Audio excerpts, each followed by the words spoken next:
A while ago, I put up a poll where you voted for me to talk about the regeneration from Peter Capaldi to Jodie Whittaker, so here I am. I know I disappeared for a long time, and it's work to entice you back to the channel.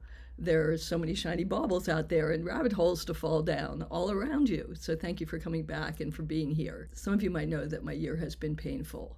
My beloved partner passed away not long ago. I took time to take care of him in his last months, and now to grieve, and I'm still in those early phases of that. So on a happier note, let's talk about Twice Upon a Time Doctor Who Christmas Special Regeneration. Let's turn Peter Capaldi into Jodie Whittaker. I'm not going to show a clip of the footage for copyright reasons. It's all available on YouTube. Go rewatch it and refamiliarize yourself with what I'm going to talk about. I've wanted to talk about this for a long time, but the bosses weren't keen. Chris Chibnall really preferred the behind the scenes to stay there. I'm not sure why, but I hope enough time has passed because me being me, I'm just going to finally do it. When I was offered the finale of Series 10, World Enough in Time, and The Doctor Falls, I didn't know I would also be asked to do the Christmas special. Sometime during the filming, Stephen Moffat and Peter Capaldi asked me if I could stay for it. It was going to be their final episode. And frankly, I would admittedly have been envious of anyone else being given that opportunity. But things are rarely straightforward, and I wasn't sure I could stay away from my family for another few months. Christmas specials get a bit longer for filming than the regular episode, and I had been away a long time. Peter and Stephen actually sent a note to my family asking to keep me. I think that had some impact on the decision.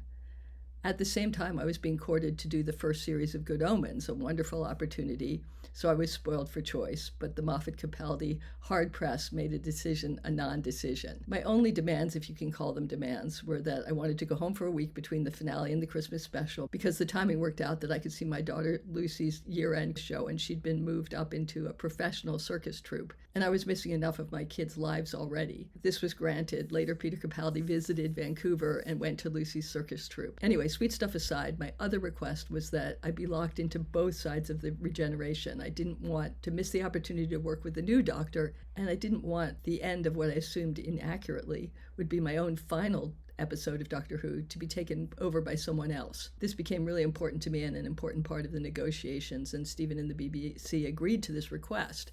As we were prepping the entire episode, Chris Chibnall invited me out to dinner. At that point, I'd realized how much the new Doctor really belonged to the new showrunner, and that it probably was inappropriate for me to make this demand that I direct the first footage of Chris's series. Chris and I had a jovial and entertaining dinner, but I started it by telling him that I realized that although I was contractually obliged to film his first footage, I understood that it was unfair, and I really wanted him to have a director of his choice. So I was relinquishing my hold on that slot. My agent's hair lit on fire when I told her I had said this. But Chris didn't bat an eye, so we were launched. And I'm really, really, really glad that it turned out that way. At that dinner, I learned that the new Doctor was going to be a woman, and they were unsure who yet, but they had some ideas. That was the only secret information I gleaned. And boy, was that a great secret to have. The rest of the dinner, we talked about the show, his ambitions, my experiences. I left with his huge secret under my belt. I told no one but my partner. Well, maybe I told one of my kids, who was absolutely able to keep a secret. The Christmas special was scheduled so that Peter would film his regeneration on his final day of production. I was told that some actors were skittish on regeneration days, and it was best to leave it until the last day. I was pretty clear on how I would shoot Peter's material because I understood his vocabulary by then. He and Stephen were talking about the words, and I checked in with Peter on what he was thinking. He, as usual, wanted to be organic and be able to work it through on the day, although I knew he would show up having thought it through thoroughly, which of course he did. I knew that I needed to be fluid with him, that he was likely to want a lot of movement, and the director of photography, Richard Stoddard, also known as Stoddy, and I decided that it was likely we would shoot a lot of it handheld. We had the option of changing the lighting patterns on the roundels, but Stoddy and I decided that we generally would stick with Peter's standard colors. We wanted to be totally Dr. 12 all the way, and then we would change things up for Dr. 13. The Capaldi TARDIS was great fun to shoot on, but it had a lot of limitations. You had to build ramps if you wanted to do dolly shots, and remove panel segments that were difficult and time-consuming to replace in order to do super wide shots. I wanted flexibility, but I didn't want Peter limited by equipment or ramps or other technical obstructions. On the shoot day, I cleared the set for the first blocking rehearsal. I wanted Peter to feel at home on his TARDIS and to find his rhythms. My memory, and it was nearly a decade ago, was that it went smoothly. We experimented with where we wanted critical lines of dialogue to be spoken, when he wanted to be on the upper walkway, etc. In the end, I had worked out with special effects master Danny Hargreaves to choose the ideal place for the explosive sparking of the regeneration itself. The sparks had to be placed very carefully, obviously, so I told Peter where it was preferable for him to end up, no problem. It all fell into place and it was incredible. We invited the crew onto set to show it to them. Peter finished his rehearsal and there were cheers from the crew, and everyone then set to work. It was understandably emotional as we got toward the end. You can find clips of Peter's beautiful goodbye all over the place. We then went dark for a few days, and the Jodie portion of the regeneration was to be shot the following week. I think that when we finished with Peter, the announcement of who the next Doctor was going to be hadn't even been made yet, but I'm not 100% sure of that. But I feel like it happened that weekend. I still didn't know who the new Doctor was going to be at that point. About a week before we filmed Peter's section, I was told that Chris Chibnall was coming to the studio and wanted me to walk through exactly how I intended to film his half of the regeneration. The problem was that I didn't know who the new Doctor was. I was not going to get any prep time with her, and I had no clues as to the age, physicality, feel, or any other preferences about what this regeneration was going to be. So I was prepping without an idea of who I was working with. Was it going to be someone who was good with stunts and would be excited by the physicality of the pages? Was it a noob who would need a lot of guidance when it came to the visual effects? Was it someone older who might not be able to do all the running around? I mean, names had been floated from Dame Judi Dench to complete unknowns. I really didn't know how I was going to film because I didn't have enough information. I didn't have much of a clue of what Chris desired.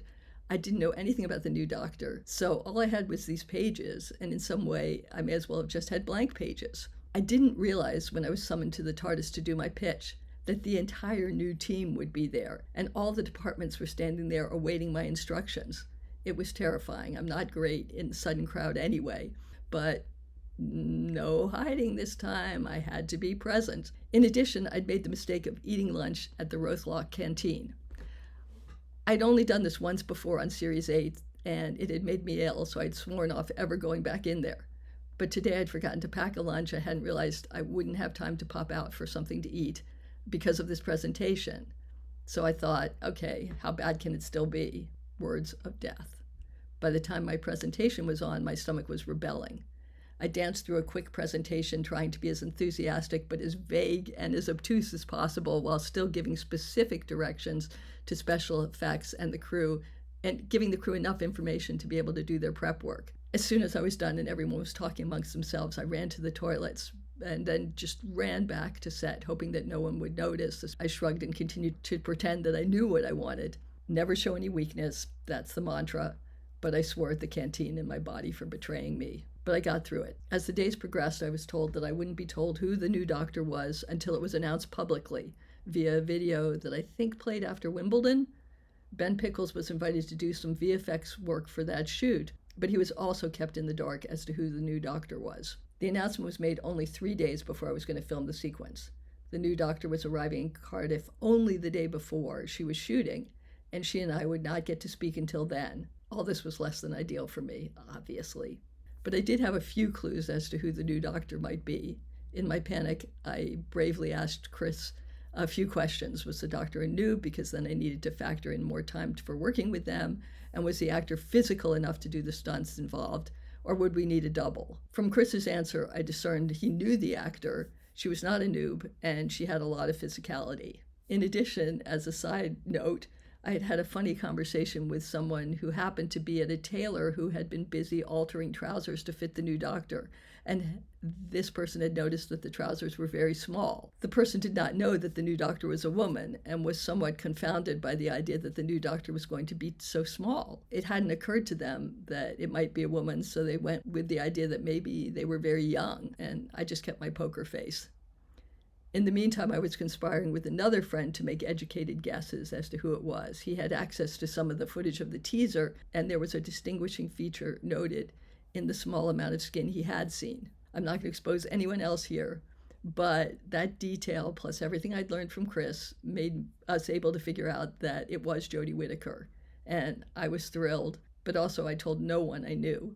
I just went about doing my homework on Jodie, preparing for the shoot, but it did allow me a little bit of extra time to get a feel for her. I went to Stoddy and said, let's shoot this side of the regeneration completely differently from the way we're filming Peter's segment. I want to slow things down. I want to tease the reveal. And I want each shot to be carefully composed and beautiful. With Peter, we had to have energy and chaos. With Jodie, we would have a complete new world. So we proceeded to plot out the specific shots, the rings falling, the backlit wide shot, the silhouette, the face. We had no extra time, but we were determined to shoot more like a beauty commercial. The other decision we made was that the lighting would be completely different. We would use warmer colors, more reds and yellows for the sparks. Once the action started in the sequence, we would return to a dynamic camera. Then we had the visual effects questions, how to make the Doctor fly out of the TARDIS and fall to Earth. I immediately went to discuss this with Ben Pickles, the master of flying and falling. Ben suggested we simply put the Doctor in a chair and dolly away from her against green screen. He had samples from his high school films. He always had the tricks. One really important element of Ben's tricks is that they're always very filmable. If we had hung Jodie on wires, that would have been very uncomfortable and sucked hours from our limited time. For Jodie to be pulled out of the TARDIS, we put her on what is best described as a green gurney, and that worked really well for the wider shots, especially from above. This allowed her to be up in the air and hang onto the TARDIS segment. Special effects showed me the section of the center console that had been rigged to be broken. This had been used in other episodes when the Doctor needed to be fixing things underneath, or if things needed to be broken within the center console. I really wanted to feel the chaos of the door being open and something being really wrong and the TARDIS being at an angle.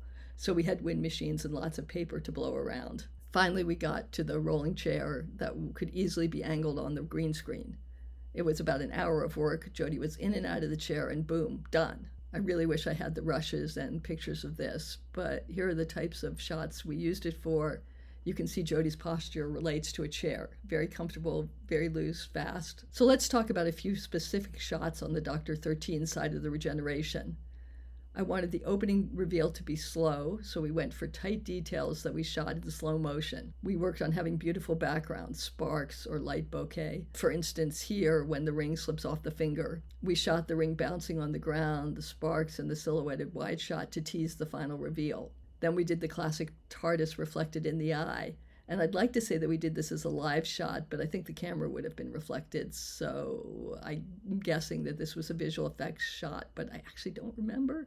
The twirling shot was Jodie wearing a GoPro helmet. Jodie fully enjoyed and embraced the idea that she was the camera operator on this shot, but also you can see the photographic quality of the GoPro is not up to the main cameras. Then we did the teased reflection. That was a live shot. Did I or didn't I see her, hoping that the fandom would rewatch and dissect? And then another tease around the center lights, and finally the actual reveal, followed by the iconic "Oh, brilliant." And off we go into the action as discussed earlier. Feel free to ask more questions in the comments and I'll endeavor to give more detail if needed. Otherwise, I hope this is a worthwhile overview of my approach. Please share, like, subscribe, comment, watch a lot. It's all very helpful. Thank you.